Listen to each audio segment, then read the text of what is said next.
From advertising to software as a service to data.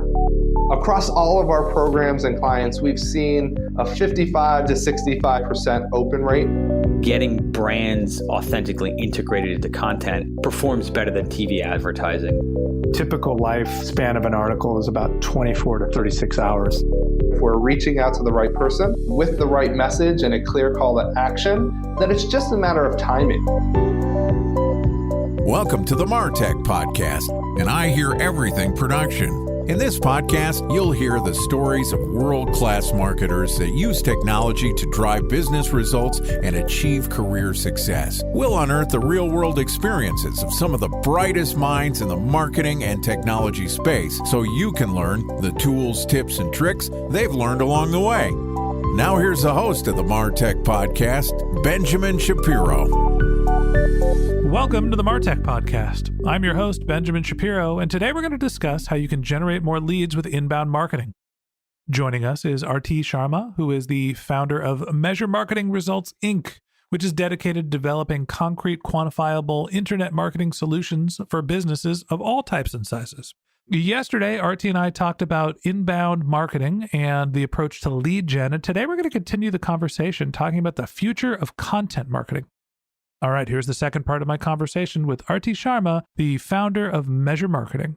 Arti, welcome back to the MarTech Podcast. Hey, it's been such a great fun ride. Episode 1, episode 2 now. Yeah, excited to have you back on the show and continue our conversation. We started off yesterday talking about inbound marketing, and I asked you, is content marketing the same thing as inbound marketing? And your response was no. Content marketing is part of inbound marketing. You're not just getting your content out there. You have influencers that are helping talk about your brand because customers are self-researching. You're building nurture content and building up the webhooks to be able to get your customer to be able to convert when they're in market. Mm-hmm. But content marketing is a very important part of inbound marketing. So let's talk a little bit about the state of content marketing today. It's all blog posts, right? You just got to write a bunch of content and hope Google gives you some traffic. Well, are we living in the medieval times? Then yes. The medieval times. We're talking about the 2000s. Come on. So we're in 2022 and we're just very close to 2023. I don't want to date the podcast, but listeners are going to be listening and I think they need to have some perspective here. Blog posts are not dead, but blog posts written just for search engine optimization are not going to drive conversions. And it's a waste of your time, energy, and I don't think that's the way to go. It's just that blog posts have changed to long-form copy. Long-form copy, which allows readers to stay on your site for a longer period of time, to understand what you really want to say, add value to their search, and also engage them further and establish you as a thought leader in your space. I think that's the way to go. I mean, not writing 500-word blog posts with a bunch of keywords and headlines. Yeah, it might show up on search engines, but it would not last there from a conversion standpoint. People are going to bounce off. I've been running the Voices of Search podcast, which is another daily podcast, for over 5 years. And SEO is definitely not dead. It's actually probably more important now than it's ever been. But Google is getting better and better at understanding not only what content in terms of what page level content to share with you, but also individual passages. You Google something, you get a sentence that is an answer, and very rarely is Google search result just showing you 10 links to click on. So yeah, you can get your information to your customers through search engine optimization, but it might not be the traffic source that it used to be. But in the flip side, you mentioned the difference between long form and short form content. We've seen social media become more of a factor in content marketing. And there's different types of content marketing, podcasts, YouTube videos, even the kids, TikTok becoming a thing. Talk to me about some of the non-traditional formats of content marketing that you think are worth paying attention to these days. Well, video and TikTok, I mean, you just cannot deny that. And podcasts, like that's what we're doing here. We're creating content, like both of us, for our organizations and for creating an impact to our listeners. So I think podcast, video content is going to be still ranking the top charts. Obviously, TikTok, if you're not on TikTok, you have to find a creative way. I mean, a lot of B2B marketing companies are now becoming more creative when it comes to TikTok. I'll give you an example. And why this is important is because attention spans are diminishing. Lots and lots of people, and this millennial generation, post-millennial, I think they are so used to finding information now. I got to stop you. It's not the millennials anymore. We're 40. Okay, fine. I'm trying to not age us here. Gen Z or Y? I've got a 2 and a 5-year-old. I don't even know what generation to call them. You know what? I've got a 25-year-old and then I've got a 12-year-old. So guess what's happening here? I'm just in the form of I'm living in various variety of different generations in one household with 4 people here. Having said that, there's consumption patterns have changed. I'll give you an example. I was gifted this remarkable tube because I carry a whole lot of books and still traditional in my approach to, I like to write my goals and my notes and whatnot. I like to type them on Evernote and then I move them around. Guess what? When I was trying to set this up, I didn't read a blog post around it. I said remarkable to set up and go straight to videos because I want to see the video. I want to see with people's live experiences. And I think that's where the generations and the way we consume, it's not even a generational thing. I think it's anybody and everybody because we've got this media devices in our hands. There's so much technology that we're inundated with. We're consuming content more and more on videos and TikToks. I'm not sure how your experience is, but that's where I am. I'm thinking about like a 6-circle Venn diagram. I'm not sure if you would still call that a Venn diagram, but basically you've got 2 options to pick between long format and short format content. And then you're thinking about which medium. Are you going to deliver that message in text-based content? Are you going to deliver it in audio? Is it best suited for video? Now, once I'm starting to think about, okay, well, I want short form content and it's going to be text. You're going to be in social media. You're writing tweets. I actually want long format and it's going to be in audio. All right, you're thinking about podcasting. There's all sorts of different ways to think about creating your content. Big question is, well, where are my customers actually going to be consuming this content? So how do you map the different options of what type of fidelity and what format in terms of long or short, and then what your customers actually want? How do you figure out where to put your content?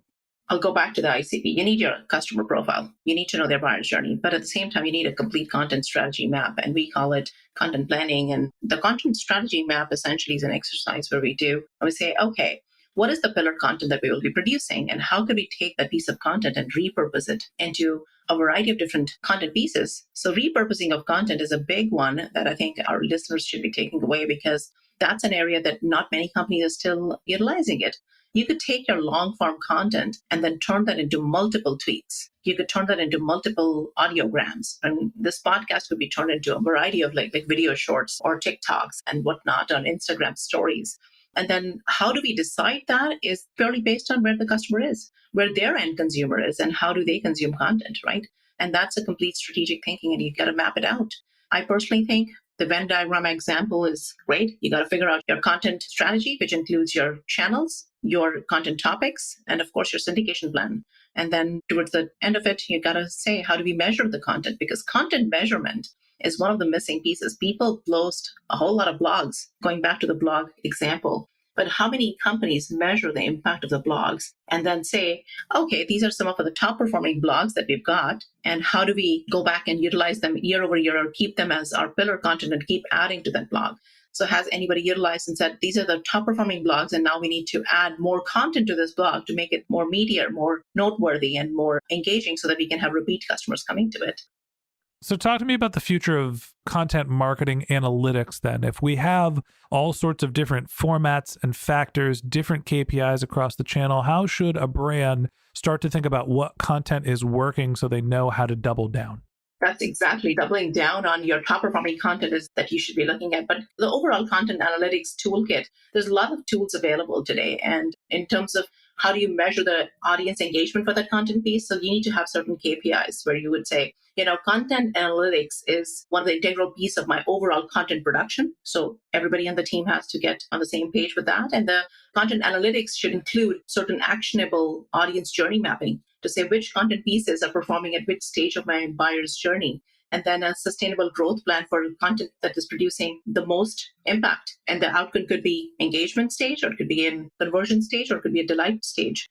That's where the analytics and the content marketing place needs to be defined, but they have to be different for different people. It cannot be just one size fit all, right, kind of an approach. I don't think it's just different for different people. I also think it's different for different channels. You can't evaluate the impact of a podcast in the same way you would the impact of a blog post. Because A, people are listening, so it's not apples to apples in terms of how quickly they consume the content. And B, well, you're listening to a podcast. There's nothing to click. So the analytics is totally different when you think about driving somebody to your website and all the value you can capture from that, as opposed to the value somebody gets from long format content. You really need to handle each individual channel as its own separate beast. Totally. Before we just got on the show, you and I were talking about how do we take the podcast listeners and use technology and the beautiful remarketing technology that Google has given us to segment our audience and market to them, because now there's no call to action. But how do we produce that call to action in front of them? And that's an outbound kind of a technology usage, but to draw the inbound traffic. That's an integration. There's an omni-channel approach that's needed. But again, when you're talking about all these different channels, how do they integrate with each other? How do the data speaks to each other from all these different channels is so important. And I think for that, you need to use and look at your toolkit to say, what kind of marketing toolkit I'm going to use that integrates my data to give me a holistic overview of how my audience is behaving and where are they in the buying process and what kind of content needs to be served to them. And I think that's where marketing technology comes into play and ad technology comes into place. Last question I have for you. We're going to evaluate all of our content channels through separate mechanisms to make sure that they're appropriate for each channel. Is there a single source of truth that you can look at or that you think you'll look at in the future to understand the value of your content marketing efforts? Yeah, I mean, it is available today. I'd say HubSpot's done a very good job of bringing that data points to their marketing hub and their sales hub and their overall, I think, target accounts and ABM marketing. But I think integration of these tools within the ecosystem is doing a great job. But there's definitely room for improvement, enhancement. Artificial intelligence is going to change that for us. So I'm still waiting on how AI and content are going to explode, because that's the new thing that we're working on. It's not fine-tuned. It needs some more work, but I think it's coming. And artificial intelligence and integration with HubSpot or Salesforce Marketing Cloud, everything kind of just starts to capture the data points will be very important for us. Someday the computers are going to do it all for us. And that wraps up this episode of the MarTech Podcast. Thanks to Arti Sharma, the founder of Measure Marketing, for joining us. Join us again tomorrow when Arti and I continue our conversation talking about branding beyond your logo. If you can't wait until our next episode and you'd like to learn more about Arti, you can find a link to her LinkedIn profile in our show notes. You can contact her on Twitter. Her handle is Arti Sharma. That's ARTISHARMA. Or you can visit her company's website, which is measuremarketing.com. Just one more link in our show notes I'd like to tell you about. If you didn't have a chance to take notes while you were listening to this podcast, head over to martechpod.com, where we have summaries of all of our episodes and contact information for our guests. You can also subscribe to our weekly newsletter, and you can even send us your topic suggestions or your marketing questions, which we'll answer live on our show. Of course, you can always reach out on social media. Our handle is martechpod, MARTECHPOD, on LinkedIn, Twitter, Instagram, and Facebook, or you can contact me directly. My handle is Ben J. Shap, BENJSHAP. And if you haven't subscribed yet and you want a daily stream of marketing and technology knowledge in your podcast feed, we're going to publish an episode every day this year. So hit the subscribe button in your podcast app and we'll be back in your feed tomorrow morning. All right, that's it for today. But until next time, my advice is to just focus on keeping your customers happy.